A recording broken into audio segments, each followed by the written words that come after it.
Assalamualaikum warahmatullahi wabarakatuh. Saya Jihana Plestela dari Sistem Informasi ingin mempresentasikan hasil tugas saya yang diberikan oleh Bu Rada dengan mata kuliah keamanan jaringan. Jadi di sini saya akan menjelaskan tentang jenis-jenis Intrusion Detection System atau IDS. Jadi yang pertama itu apa itu Intrusion Detection System IDS? Intrusion Detection System IDS itu merupakan sistem yang berfungsi untuk mendeteksi aktivitas tidak sah, mencurigakan, atau berbahaya dalam jaringan komputer. IDS ini digunakan sebagai bagian dari sistem keamanan untuk memantau, menganalisis, dan memberikan peringatan terhadap ancaman. Jadi tujuan utama IDS ini merupakan untuk mendeteksi gangguan atau serangan sebelum kerusakan itu terjadi. Lalu IDS itu bisa diklarifikasikan berdasarkan dua kategori utama. Yang pertama itu yang berdasarkan lokasi penerapan, yaitu ada Network Based IDS atau NIDS. Yang kedua ada Host Based IDS atau HIDS. Lalu yang selanjutnya ada yang berdasarkan metode deteksi. Yang pertama itu ada Signature Based IDS, yang kedua ada Anomaly Based IDS, dan yang ketiga ada Hybrid IDS. Network Based IDS atau NIDS, dia itu seperti memonitor lalu lintas data di jaringan. Dia itu dipasang pada titik-titik di strategi seperti di router ataupun di switch, mendeteksi serangan seperti port scanning, DOS attack, atau malware yang menyebar melalui jaringan. Lalu kelebihannya itu untuk memantau seluruh jaringan secara menyeluruh, sedangkan kekurangannya itu tidak dapat mendeteksi serangan yang terjadi dalam host itu sendiri. Lalu selanjutnya ada host based IDS atau HIDS. Dia ini terpasang langsung di dalam host atau sistem operasi itu sendiri. Dia itu juga memantau file sistem, log, aplikasi, dan aktivitas pengguna secara langsung.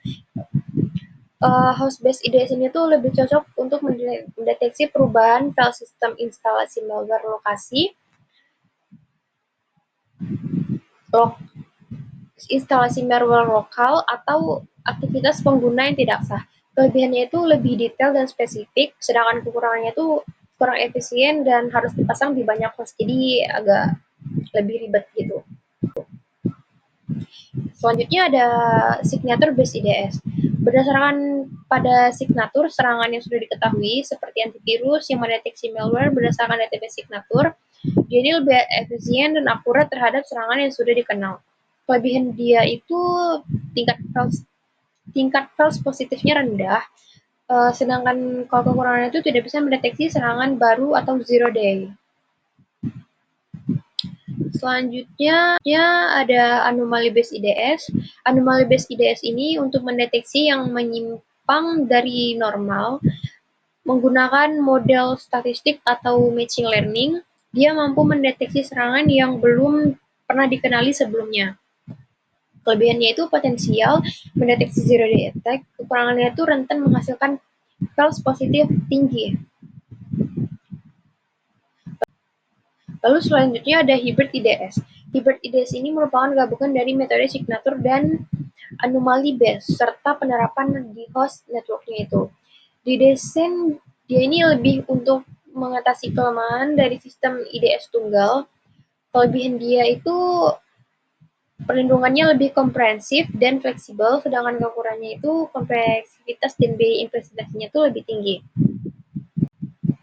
Lalu ada yang terakhir, perbandingan antar jenis IDS. Kalau NIDS ini cakupan jaringannya itu lebih luas, tidak bisa mendeteksi lokal. Kalau HIDS itu cakupan hostnya yang lebih luas. Kalau kekurangannya itu perlu banyak instalasi.